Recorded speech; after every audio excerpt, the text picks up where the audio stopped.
You're listening to She's the Business podcast. Love it or hate it, did you know that email marketing is still the number one highest converting marketing method you can be using in your business, which is why it's pretty much essential to have it in your marketing mix. Join me for this interview with email marketing expert Tamsin Starke as we uncover the 3 ways that you can be using email much more smartly in your business without being spammy. Hi, I'm your host, Jessica Osborne, and in my 23 years of business and marketing, I've built many brands to become multi-billion-dollar companies. And just in the last 10 years, I've built 2 online businesses of my own from my dining room table with 2 little babies running around at my feet. I've made it my mission to inspire you to get out of your own way and become the successful business owner who's living the lifestyle you really desire without all the hustle. This is She's the Business podcast, made by women for women. This is your weekly dose of motivation and inspiration. Today, I'm super excited to bring you this interview with Tamsin Starke, who is the founder of the Email Marketing Mum.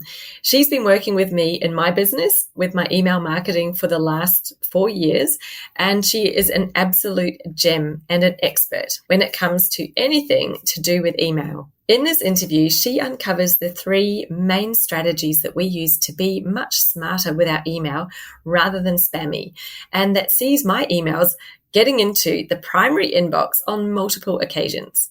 Now, Tamsin has been doing email marketing for 16 years.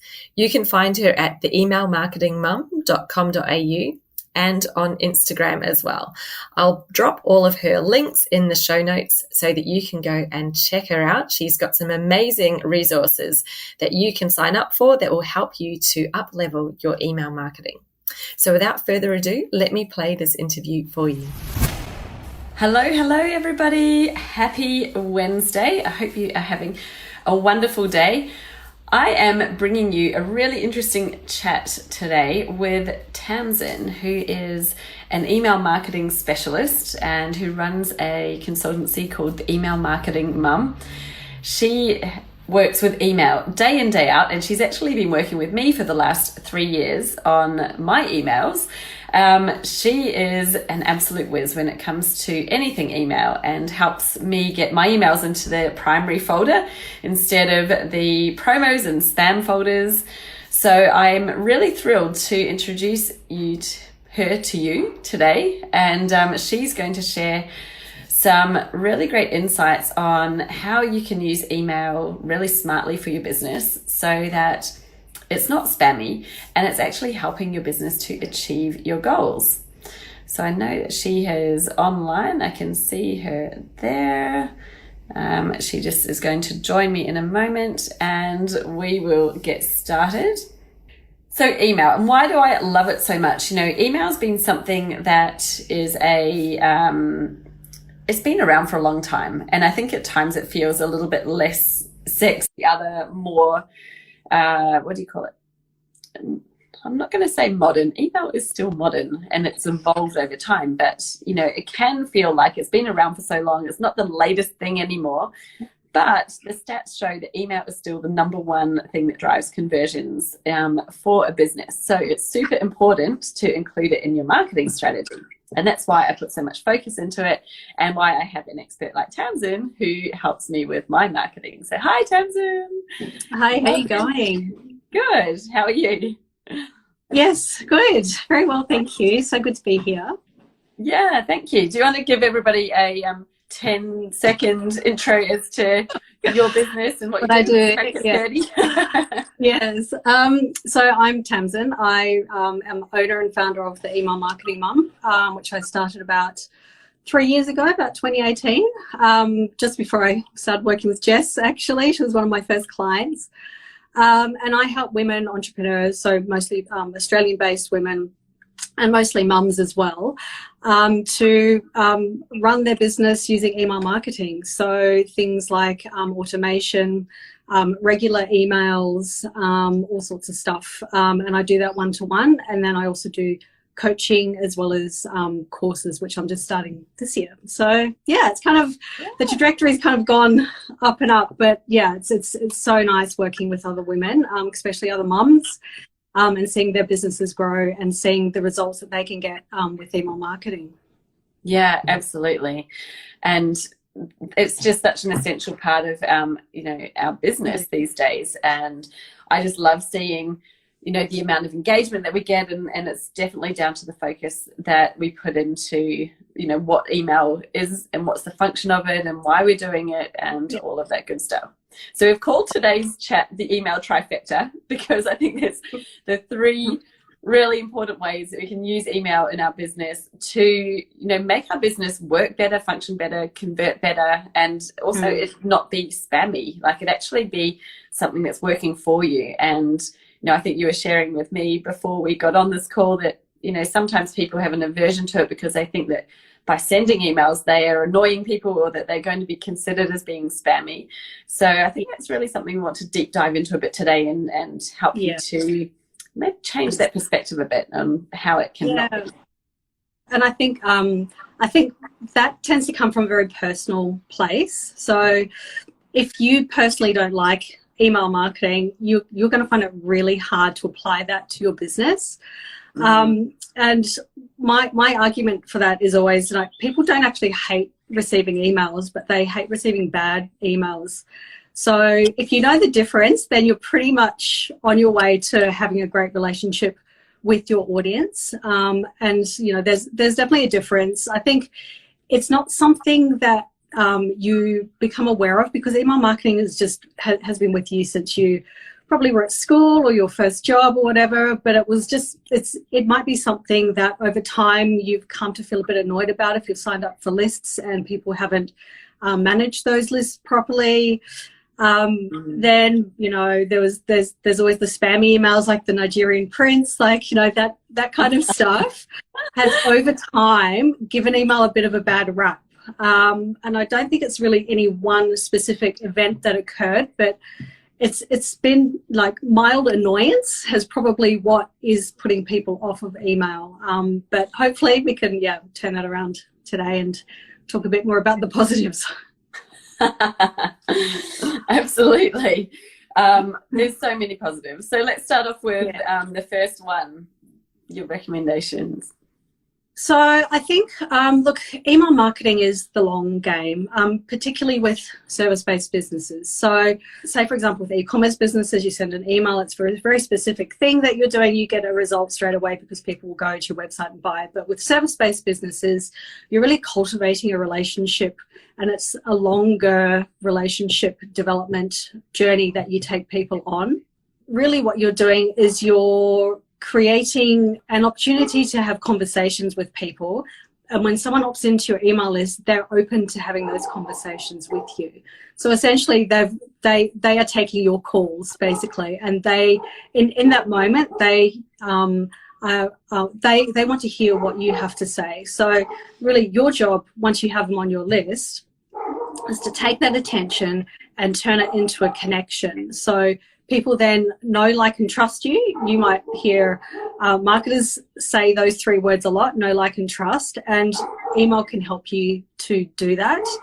I know that the way to do that is to increase your touch points. I'm sure back in the day, before the internet, there was something like, you need 7 touch points before someone will buy from you. Now I'm sure it's up around 20 or whatever, because we just have such a high touch rate with people on Instagram and all those sorts of sorts of platforms. But email's a really great way of not only making a connection, but having a deeper connection, because that person's actually open to hearing what you have to say. Yes. And you're in their inbox, which is like their personal digital space, which is a very, very lucrative place to be having a conversation in. Yeah, and I think on that, Yeah. one of those key differences is that you are having a one-to-one conversation when it's an email. Even though, and I think that this is where probably a few businesses do get email wrong, and where, you see, or you do feel like you're being spammed. And, I've certainly on lists where I haven't opened one of their emails probably for 2 years. I'm not sure why I haven't unsubscribed, but I'm still getting, it's like every single email in a whole campaign. And I'm like, guys, I haven't clicked on anything. I haven't shown interest. There's some of the great stuff that we do is in managing my list is to be only sending, the real launch emails through to people once they've shown interest. So, we do some feeler ones to get the main interest there, but then, for those people who aren't interested, they don't then get the barrage of emails. It's only if they've shown interest that they do. And even then, I try not to barrage people at all. I would hope people don't think that at all. But I think that email is such a personal thing, and so many people forget about that. I still get some today, and they haven't even put my name in it. I'm like, come on, guys, seriously, you have got my name. And you should be collecting someone's first name at least when they give you the email address, so that you can use their name, because that's the number one word that people love to see. They love to feel like it's personal, and the more you can make it feel like that one-to-one conversation, and it's not here's a mass market broad generalist email, you're just building such a deeper connection. So I love to try to keep that in mind when I'm when we're writing and building those emails, is like, how can I make this feel more personal, more like a one-to-one approach? Yeah. And actually, fun fact, our names are one of the few words that we don't read. We actually visually see it like a picture, and we are connected to it and drawn to it straight away. So that's why that type of personalization works really, really well, and why it's so powerful to be including someone's first name. The kind of opposite side of that is people who get people onto their list and then they don't email them. So they'll ghost them for months and months, but then they've got something to sell or launch or whatever, and then they'll start emailing people. And that happened to me a few months ago. I actually didn't realize I was still on somebody's list, somebody who I respect greatly and who should know better. And then they started selling me a new course. I'm like, hang on, I haven't got a single thing from you for at least 6 months, and now you want me to buy this course from you. So yeah, it definitely is not the way to go either. Yeah, absolutely. And when you're only getting emails when they've got something to sell, like, how valued are you feeling when that's happening? Like, that's, you don't, to me, that doesn't make a lot of sense at all. So excellent. What's the next? So really, when somebody comes to you and they join your list, the very first thing, the most important thing to do is to actually welcome them. So think about it. If you're at a party or somewhere and someone comes up to you and says hi, you don't just stand there in complete silence. You actually acknowledge them and you say hi back. So really, that is what you are doing with a welcome sequence. And as I said before, because they're giving you their attention, it's a really great time for you to start telling them what you're about. If you have a lead magnet, which I hope you do, then you deliver that straight away. I have seen people create lead magnets, then they go to deliver them, but they leave the lead magnet to the bottom of the email. Whereas really, if you're getting someone to sign up with you for, say, like a downloadable or whatever it is that you have, you give it to them as soon as possible. And, you don't wait to the end, because that's not a great experience for people. You're kind of making them work for the thing that they thought you were going to give to them. So already, if you think about these kind of micro actions that people are taking, you want to make them all positive. So a big welcome with their first name. Here's the thing that you asked for. Here's a little bit about me. And, you start to set up those expectations. Like, you'll be hearing from me over the next couple of days, and I'll give you, some more value. That kind of stuff is going to set the right tone for the relationship that you're trying to cultivate.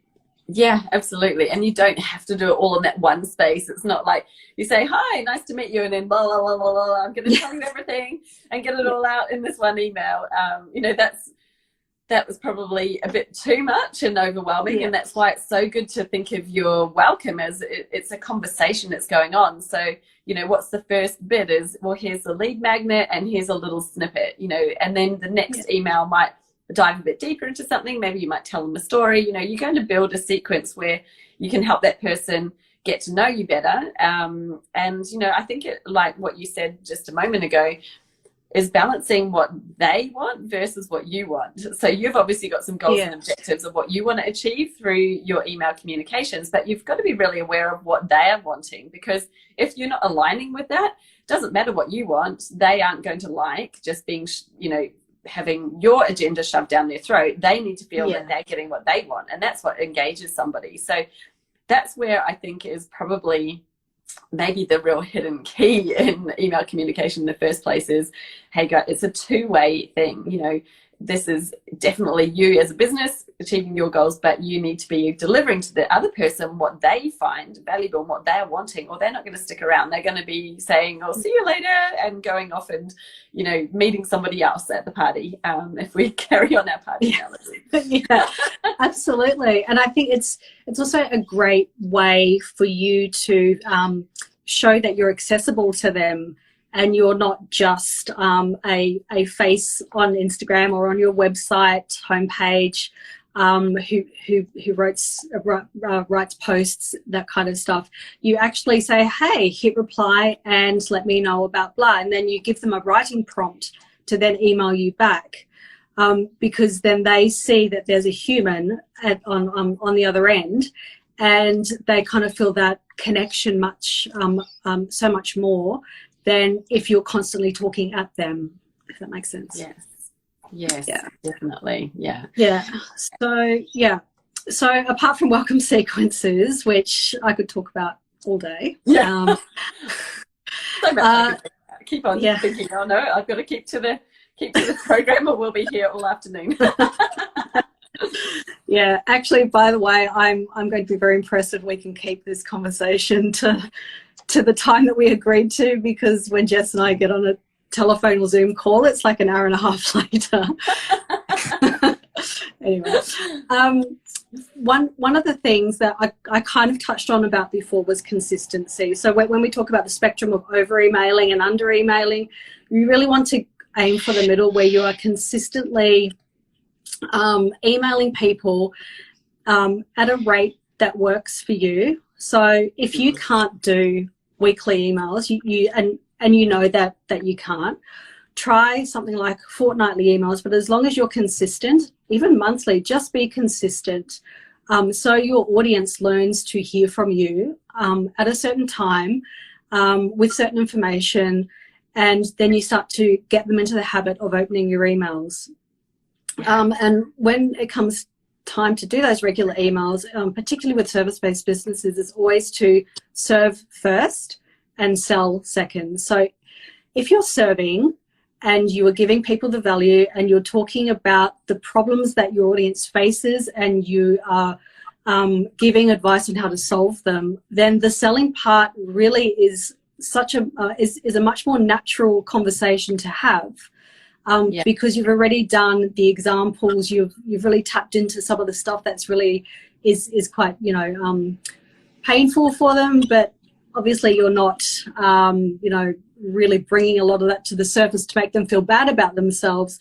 You're trying to give them that inspiration to move forward, and whether that's with tips, with experience, with a story that you have, something that you can give to them that is going to drive them forward to the next step, which is to work with you.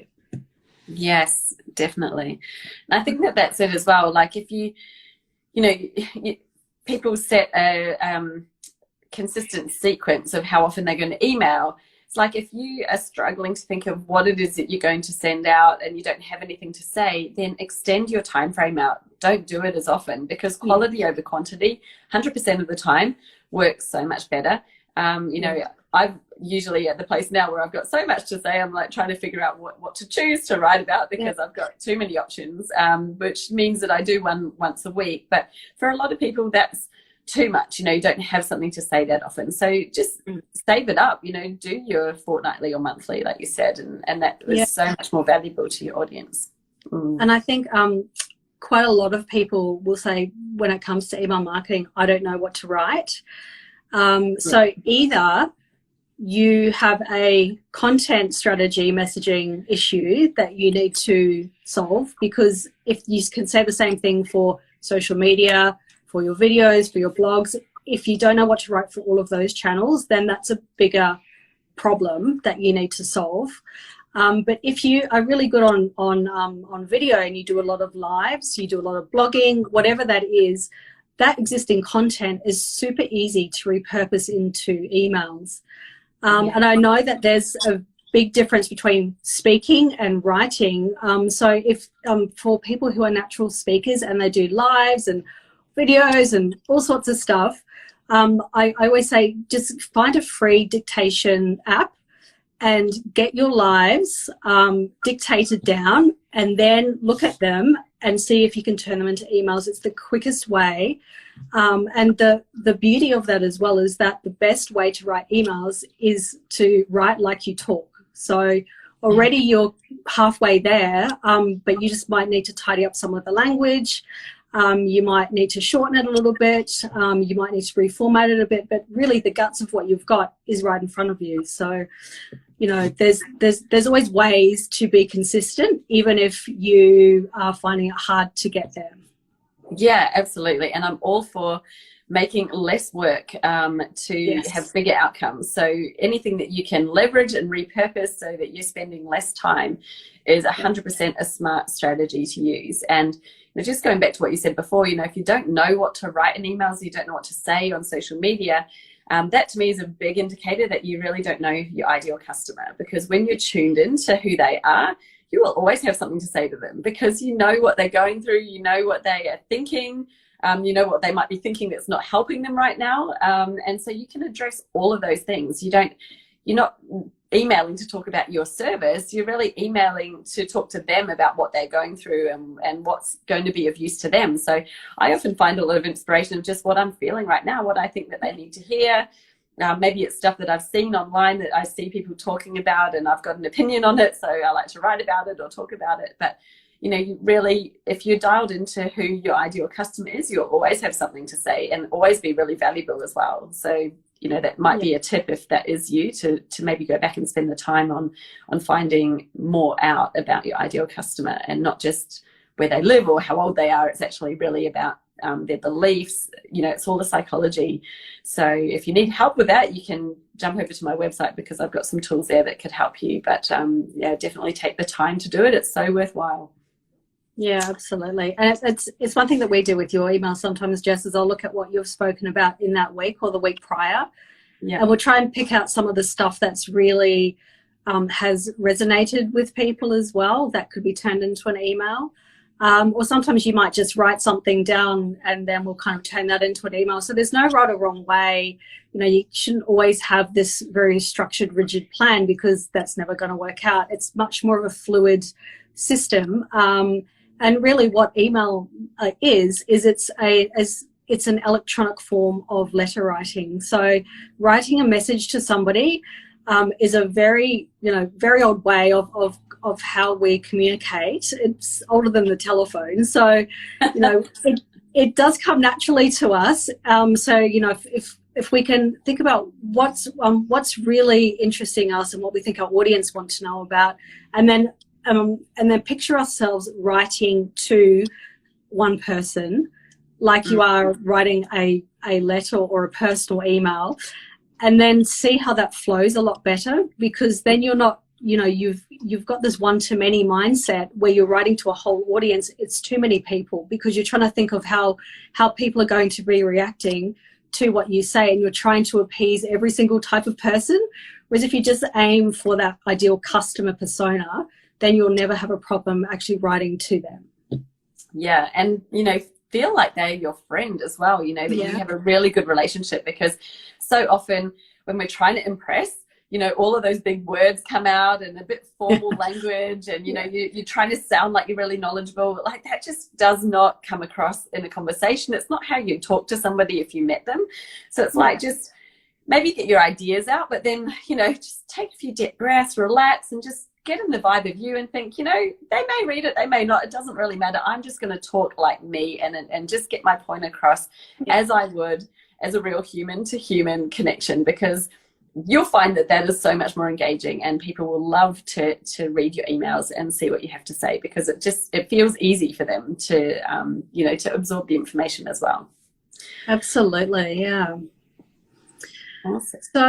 So apart from welcome sequences and writing more consistently, one of the other things of how you can use email is for your launches. So launching, you'll be working on, say, your course, for example, or your membership, and you'll be so focused on creating it that then you'll finish it and you'll turn around and go, okay, now I need to tell people about it.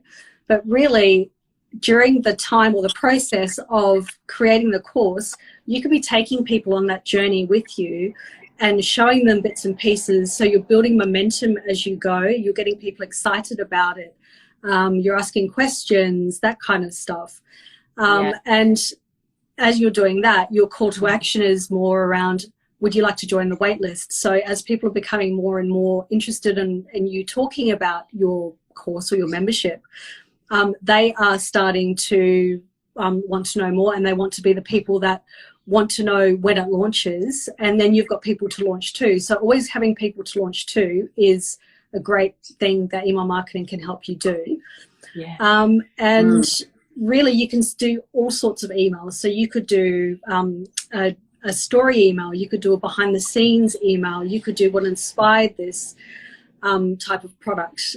So there's so many ways that you can talk about the thing that you are creating that will draw people in. And it's just a really nice way to ease people in. So they're not just hearing about it one day and you really want to sell it within 2 weeks, that kind of stuff. It's just this is an awesome one, and I love that you've brought this up as one of the 3 in the trifecta, because I think that is something that you see, maybe some people get to sooner than others, but it's if you're just emailing when you're wanting to sell the thing, then you're trying to do all of the building the trust, the influencing, the inspiring, all in that one time, and trying to get the sale happening. So when you're thinking about whatever it is, if it's launching a new program, a new service, whatever it is, or a course, having that runway beforehand, it primes you up so that it doesn't feel like a hard sell at the time of the selling, because like you say, you've got people who are already on the interest list. So people have been opening the emails, they've been clicking links, they've hopefully put their name on the wait list, because then they've really put their hand up to say, I'm really interested in this. And you've done all of that without actually having something to sell at the time. So you've really built such a better relationship and trust with them. And I like to look at my launch runway as sort of like a 3-phase approach, where at the beginning, I'm really trying to influence their thinking. I'm attacking beliefs that people have that are going to stop them from thinking it's something that they need when they really do need it. So I'm looking at, what are the mistakes they're making? What are they believing that's not helping them right now? A lot of my early content is based on that. Then I use, inspiring stories to show like what's possible in the results. And the stories are, they always tell such a bigger picture than if you're just talking about the product itself. It's like, it's not about that, I want to inspire you. And then the 3rd phase is invites. That's when I'm inviting you to join the wait list, or I'm even inviting you to, yay, the doors are open, now I'm inviting you to come on board with the program. So you've got that 3-phase of influence, inspire, and invite. And that is, all of it can be done in email. You can literally do an entire launch just using email if you want to use that as your only tool. Absolutely. So powerful. It's a great place for if this is something that you've launched in the past, where you can showcase how past members or students or clients have gone, and getting them to share their stories. So really, it's not always hearing from you in your words. You can actually use their words, their quotes, so people can actually see the actual features and the benefits and the outcomes for themselves as well.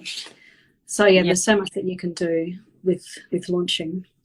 Yes, awesome. So the email trifecta, welcome series, and we've spoken about why you do it and what you put in it, and that's also one of my favorite things to automate. Like, get that baby happening.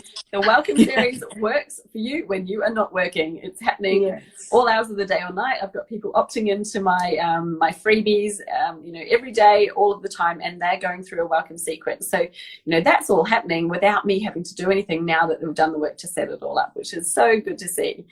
The second one was consistency, and that was about making sure you're consistent with your emailing and setting the expectation and then delivering on it.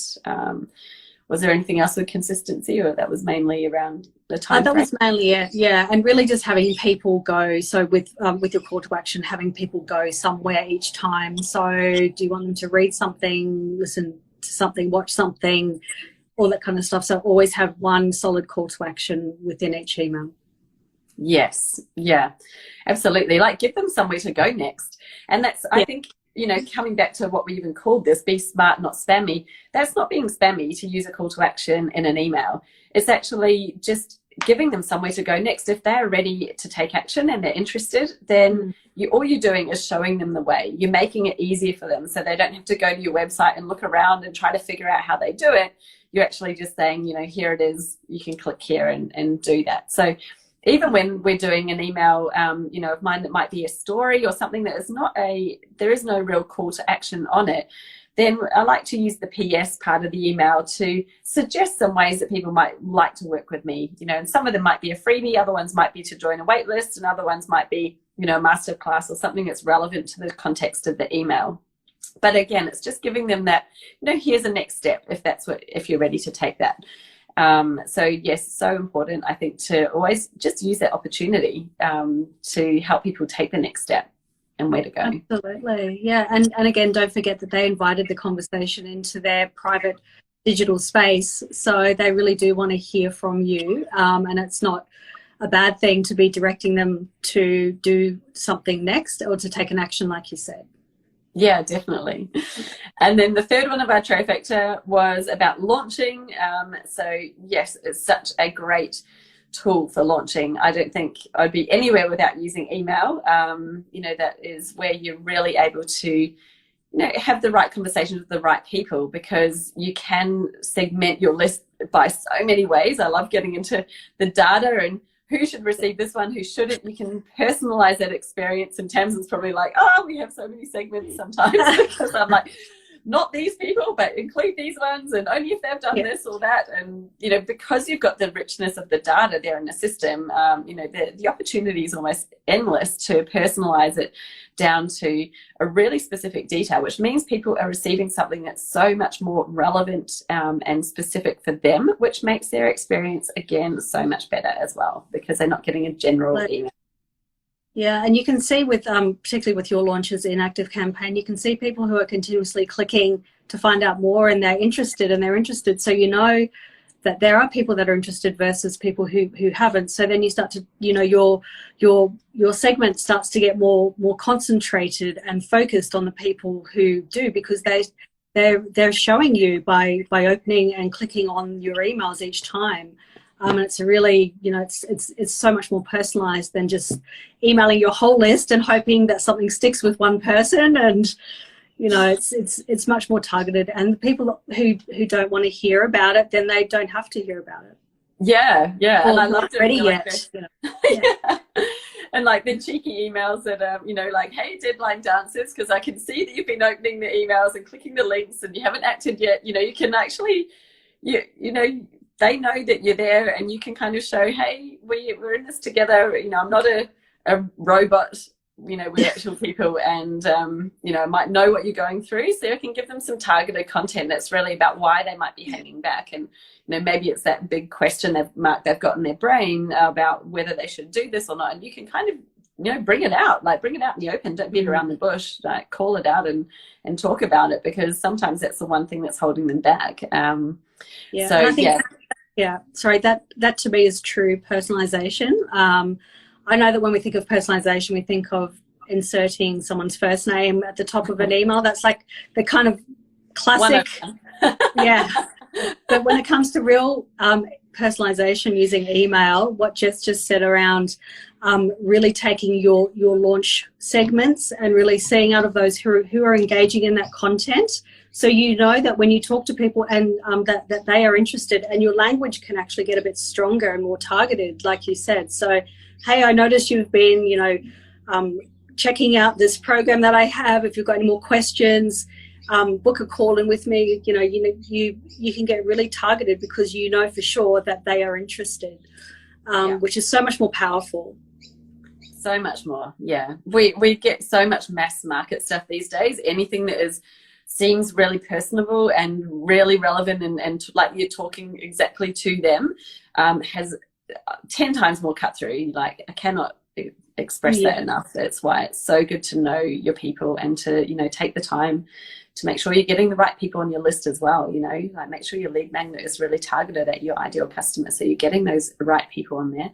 I unsubscribe people all the time. Like, as Tasman would know, we have an unsubscribe automation, so people aren't opening my emails, they get off my list. Because you're paying for them, right? You're paying for them, so you don't want to pay for people that don't want to open your emails. That's money that you can save. Yeah, absolutely. And it just means that you're talking to people, and the ones who are really wanting to listen are getting the emails, and other people, they can opt in again if they want to get them again. And then it has positive impact on your engagement rates. Your open rates stay really steady, really high, because people are wanting to hear from you. And it just means that more of your emails get read and more of them get delivered where they're supposed to be delivered. So it's just like a complete cycle that just keeps flowing and feeding back into itself, which is definitely a plus. Yeah, so good. Oh, we can talk about this for ages. Thank you so much. Tamsin, for joining me. So do you want to tell people where they can connect with you if they want to learn more about email or what you've got happening at the moment? So over on my website, the emailmarketingmum.com.au is where I have my services, so my done for you services, as well as access to my courses. So at the moment I have a masterclass for email makeovers. So I've had about 6 very lovely volunteers from my community who put forward emails that I made over on screen, and I recorded those and I've put them into a masterclass. So awesome. Those are there. And then I was hoping by the end of this month, but maybe in July, I'm going to be launching how to create a standout welcome sequence. So that is literally talking you through a 5 email sequence to have that you can write yourself. And I kind of guide you through all of that. It was supposed to come out at the beginning of this year, but I ended up having a bit of a crisis because I realized the way that I had set it up, I was providing plug and play cookie cutter templates. And I literally got to pressing the publish button, and I realized that just did not align to my values. I can't ethically tell people, just use this template and you'll be fine. Just fill in the blanks and you'll be fine, because that isn't how email marketing works. And I got the idea from a whole bunch of different people because I kept seeing these types of swipe files in my feeds, and I thought, this must be the way that you teach people how to write email. But what I realized was that it takes people's critical thinking away. And once those email templates dry up, then they're still no better off because they don't know how to write emails properly. That's why there's been a huge delay for me. Like, if you're sending an email, you sound the same as someone else who, absolutely. That's just doing more damage to your brand than anything. So and also, does it really sound like you? Are you really that, up and peppy, or, kind of funny or serious, or whatever the tone of the email is that has worked for somebody else? So that's why I've had a big delay in actually in releasing that particular course. So hopefully next month. Yeah. Oh, no, that's so good. And I totally agree with you there. The cookie cutter just isn't a thing in business. Like, how can you pick up someone else's, social strategy, wording, whatever, and plug it into your own business and then expect the same results. Like, come on, guys, the ingredients that you're putting into the cookies is different. You are different. You're a different business. You're a different person. Your audience is different.